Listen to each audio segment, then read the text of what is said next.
I'm missing something. Copy of the ledger, please. Good day, Pete. Miss Carter, I beg only one moment of your time. You've had your moment, Mr. Jarvis. If you or Howard have anything else to say, you can tell it to the Marines. I tried to persuade Mr. Stark to tell you the truth. You could have told me yourself. Well, given my current situation, I didn't see how that was possible. Yes, how could it ever be possible? How could you ever say Howard Stark wants you to steal Captain America's blood? Oh, yes, look, it is possible. How refreshing to meet someone who appreciates the finer things. I appreciate the finer things. I just don't want to know what's happened in and on the fine things. I'm truly sorry about all of this. When you didn't meet me, I knew the worst had happened, and I panicked. And I suppose the confession portrays me as what? A patsy? A doe-eyed idiot succumbed to the charms of America's mustachioed Casanova? That is the gist, yes. With the bankruptcy side plot sprinkled on top to provide motive for Mr. Stark's deeds. Nice flourish. I hope you'll forgive me one day. There's nothing to forgive. You panicked and called for backup. It wasn't your line, and you were trying to help me. And Howard stepping up to his confession, I wouldn't have thought he had the nobility in him. Yes. About that confession. Did Howard write that confession, Mr. Jarvis? He did not. Did you write that confession, Mr. Jarvis? I did. Oh, flipping hell! I called for help many times. Mr. Stark never answered. I left countless messages, nothing. So then I panicked and panicked again and put my own particular skills to use. Oh, for the love of God. As I say, panic was involved. I thought it would buy us time. We were closing in on the real culprit. I hoped that with a few more hours, we would be able to prove Mr. Stark's innocence and your competence. And when Howard doesn't land in Teterboro, we shall both disappear. Disappear? Until our trials. Most likely followed by a decidedly severe punishment. Have you ever been hanged, Mr. Jarvis? I can't say that I have, no. Which is quite unpleasant. Please help! We're taken hostage in here! No one's coming. I know you may be universally despised in this establishment, but they barely know me. Please help! Mr. Jarvis, how would you feel if we smashed that mirror with this table? I would feel splendid about it. All right, we pick it up, and then on the count of 3... Battering ram.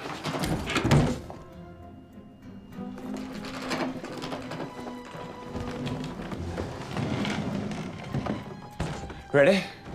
One, two. Wait. What if there are people behind this mirror that we're breaking? Then they may get hurt. There'll be a spray of glass. I see. 1, 2. No, wait. What if these hypothetical people behind the mirror have guns? Then we may get hurt. There'll be a spray of bullets. I see. 1, 2, 3!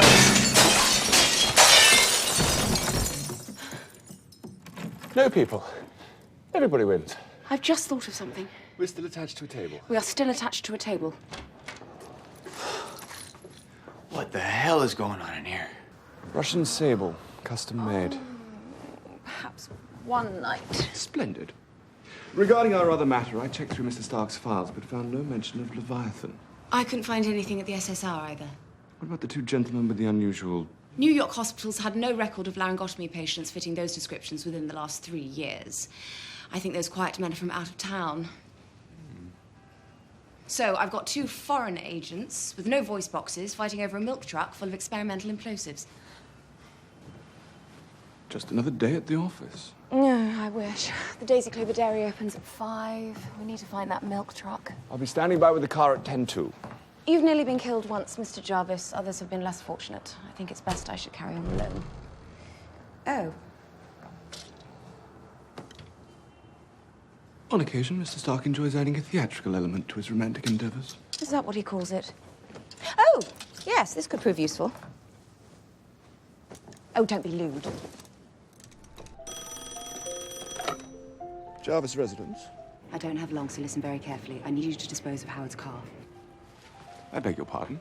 The SSR are looking into Roxton at this very moment. That car sustained damage at the site and is likely to be teeming with vital radiation. Make it disappear. Very well. Let's see, the linens come out of the wash in 30 minutes. Now. Fine. I shall forego the linens. Get out.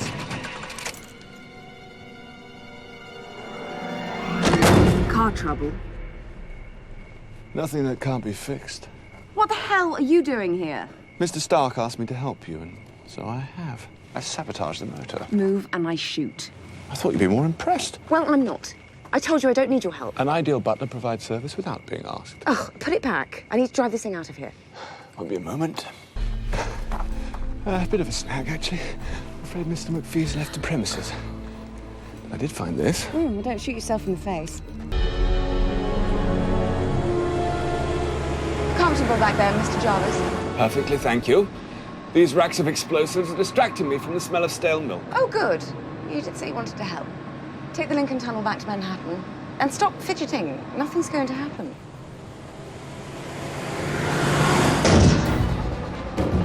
Did either of you hear that? Well, I definitely heard that. Shake him loose!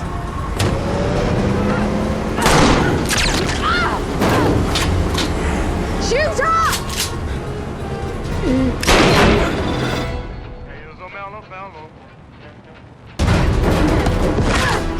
Pull over! If you do not pull over this instant, I will have no choice but to shoot you!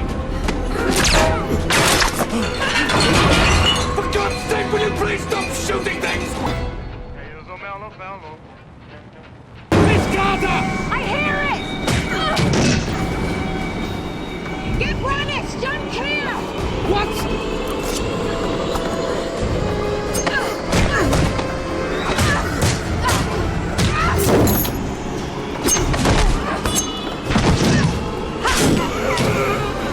This is where I get off.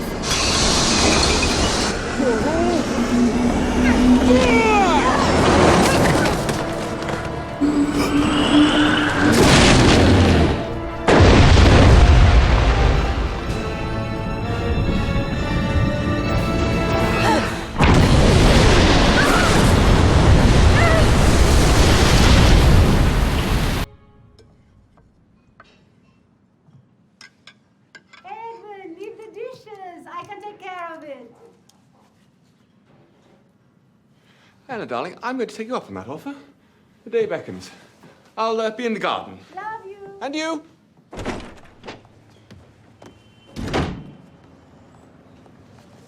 In polite society, one telephones ahead before trespassing. I imagine a strange woman traipsing through the property isn't a completely unusual occurrence. It's a fair point. Miss Carter? Do I know you?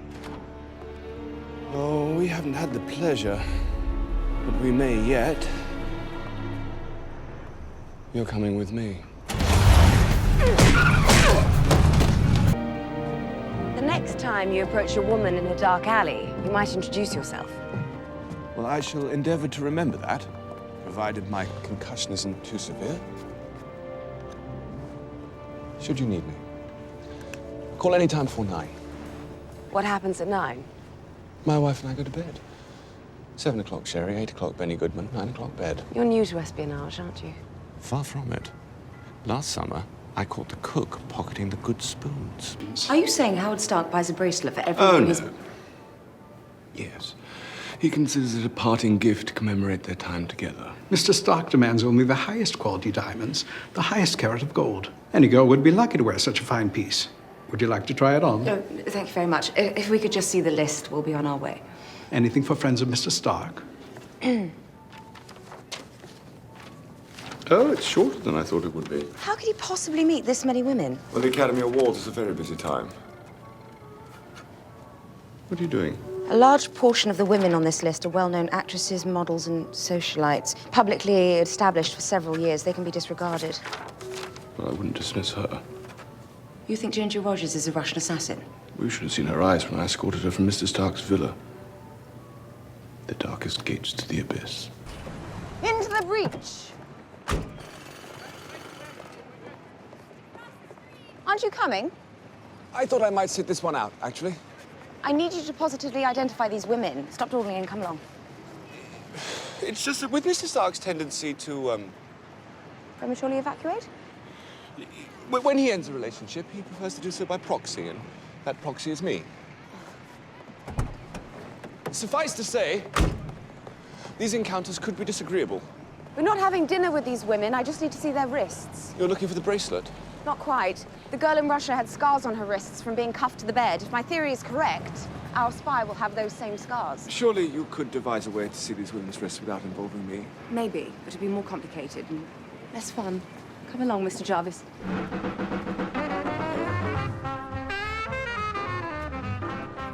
No, I haven't seen Howard Stark, and I don't want to. He's a no-good, dirty, low-down snake. As if he could buy me off with a trinket. I'm not that kind of girl. If I did that, if any girl did that, you know what people would call her? A floozy. That's what. He should be shamed. He should be judged, and so should you for helping him. Tell him if I ever see him just scan about town, I'm gonna Show him the business end of this. Baby, you claim it.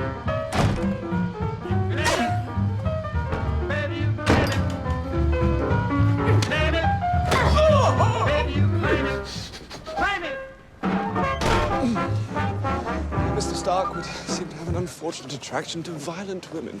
I imagine they were far less violent before they met him. Ida Emke is next. Yes, a dancer he met at a charity auction, I believe. No, maybe the caterer. Miss Carter? Quiet. Procedure 791. Isolate the suspect and remove civilians from harm before attempting arrest. I'm sorry, what's happening? The man at the counter is Agent Mesner from Washington, D.C. The man behind me is Agent Reese. SSR agents? I need you to find a way to block the front door so that no one else can come in. I'll do the rest. I'd love to. 10 cents for a cup of coffee. Believe it. Yes, it's a good day for singing a song, and it's a good day for moving along. Yes, it's a good day. How could anything be wrong? A good day from morning till night. I can't hold them forever! For shining your shoes, and it's a good day for loosening the blues. Everything begins. That way, Miss Carter! A good day from morning till night. A good day from morning till night. You can run if you want, but why bother? I know where you're going, and it's only a matter of time until I find you. You honestly thought that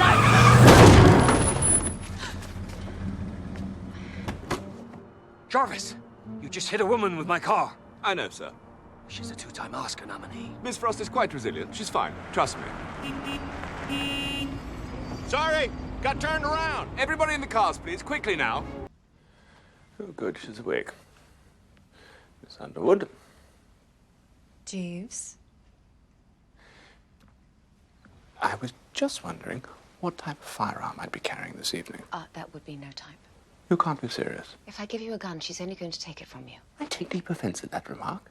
And I don't see how you'll feel safe sending me out with her unarmed. Where's your wristwatch? It's a wristwatch, Miss Carter. It's on my wrist. Oh,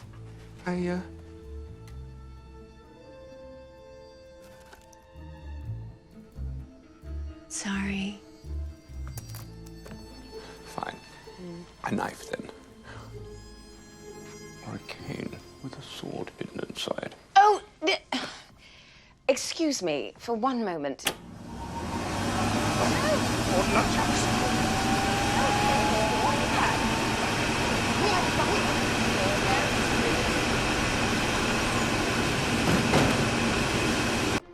Good Lord, man! Ah, yes. The attire is a touch primitive, but I found that free range of motion is imperative. I had no idea your interests were so diverse. Since our adventures in New York, I've begun a regimented physical fitness routine. Oh. As well as training in the deadly arts. Ah, the deadly arts, you say? Fencing is a gentleman's pursuit and my hobby. Mm-hmm. No, my combat training focuses primarily on boxing, Queensberry rules, of course, and judo. I've actually developed into rather a dangerous judoka. How many butlers can say that? Here. Try to take me down. No, I don't. Please, Miss Carter, I am quite prepared for you. Oh. Really? Mr. Jarvis, I really wouldn't do that. I shan't hurt you too badly. I really don't think you want to do that, Mr. Jarvis. Mr. Jarvis, would you... I learned that one from my brother. Oh,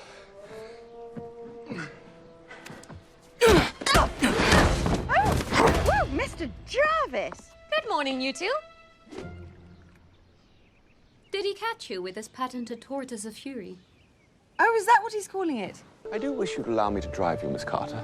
Your thirst for adventure is appreciated. Now, I thought Mr. Stark's leisure car would be appropriate. A couple of things I ought to show you. This button here is in case you find yourself dehydrated? Howard Stark becomes more ridiculous the longer I know him. This button here adjusts the tint of the windows for extra privacy. There's a small compartment at the back with a change of clothes. And this is what Mr. Stark affectionately refers to as his sock on the doorknob. Is what? It's a tracking device. Mr. Stark activates it when he's abandoned the car for the evening because he's found companionship. When I think Howard has reached the depths of depravity, you dig up a wellspring, Mr. Jarvis. Radio? No. Oh! Good Lord, is that a mirror?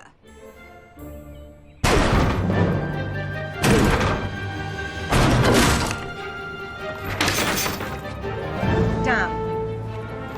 Maybe we could... I've got it. What on earth are you doing? What is that? This is called the hot wire. Hold the doors open.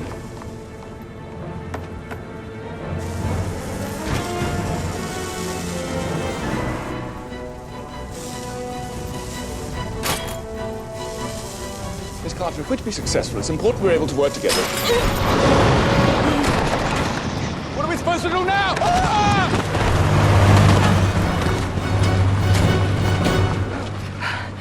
Bloody hell! Are you mad? Quiet. Stay down. Get to the side of the road. You could have killed me.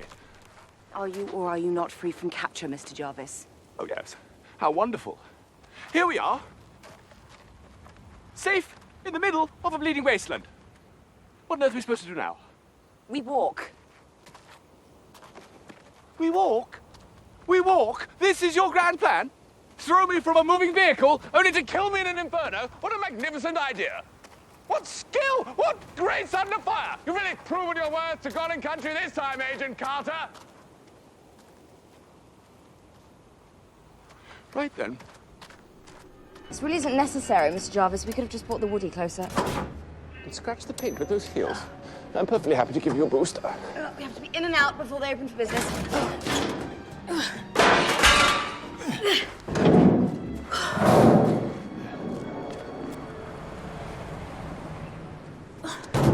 Aren't you coming? Me? In the vent? Isn't that why you wore your recreation tie?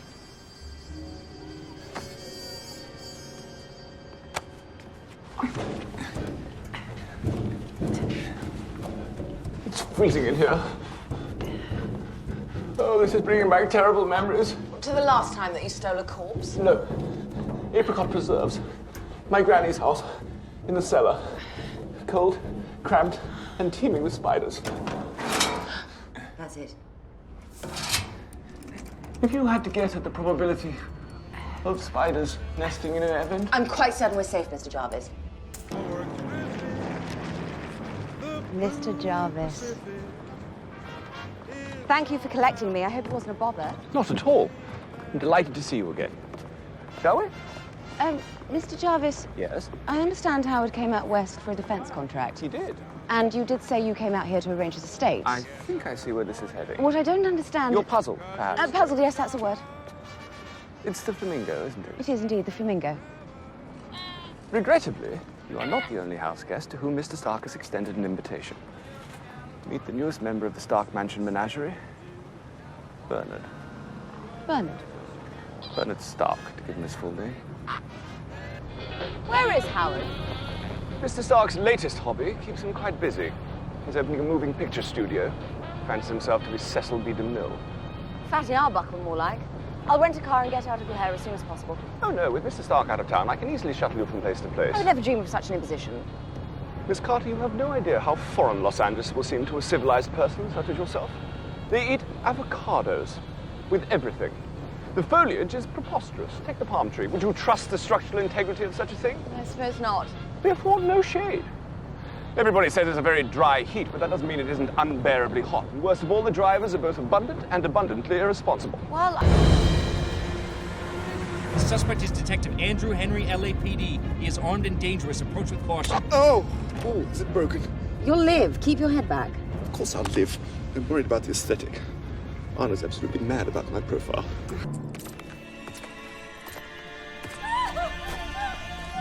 End of the line, Colt. Ain't nowhere else for you to hide. I own this town. Tough talk, Sheriff. Now, draw! Hold it! You're in the shot. Still in the shot. Cut! That's lunch. 1 hour, everybody. Mr. Stark, we have brushes for you to look at. I always thought you should be in pictures, Peg. What do you say? Arlene French called in drunk. You want to play a sassy beer wench? I'd rather be the cowboy. I like it. I don't think the audience is ready yet. But they're ready for a movie based on a comic book. Sounds like a dreadful idea. Can't believe this. Absolutely ridiculous man. It's nearly 10. Does Howard know that I'm waiting on him? Take a number, honey. And who are these people, please? According to the accountant's production assistants. I see. Well, they all look very useful. Not in the slightest. Somebody turn down the sun, please. You quite finished fannying about? We have work to do. I trust you've operated a tranquilizer rifle before? I can't say that I have. Why on earth have you? On occasion, wrangling Mr. Stark's animal preserve requires a ruthless hand. Not the flamingo. The koala. Its adorable appearance belies a vile temperament. Open up! This is the police! We know you're in there, Hunt!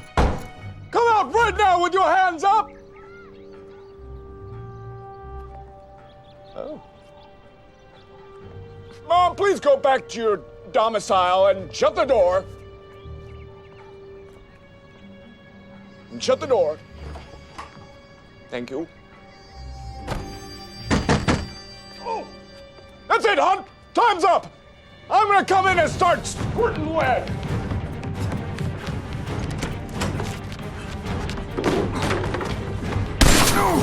Remember me, Mr. Hunt? Oh, for heaven's sake, that's enough to take down a rhinoceros.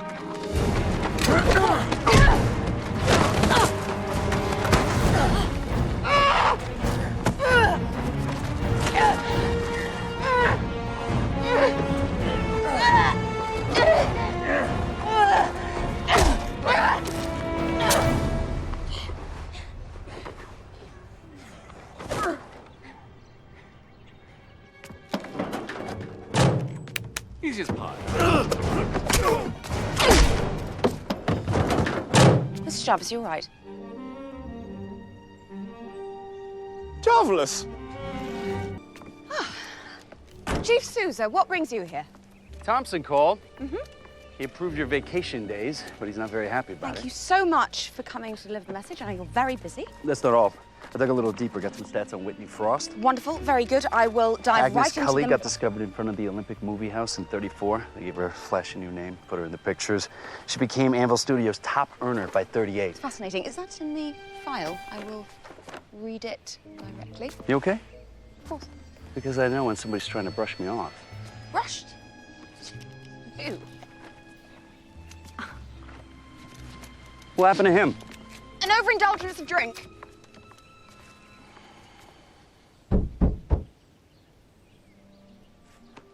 We caught a possum on this property earlier this morning. Vicious little creature. Let me out of here. Or I have a man stashed in the boot. Hey, let me out of here. Oh. Don't move. I've got you. Oh, you beast. My wife, Anna, has a very modern sense of style. I'm certain she'll have picked out the perfect outfit for you for a covert operation at the races. She's your stylist. What can go wrong?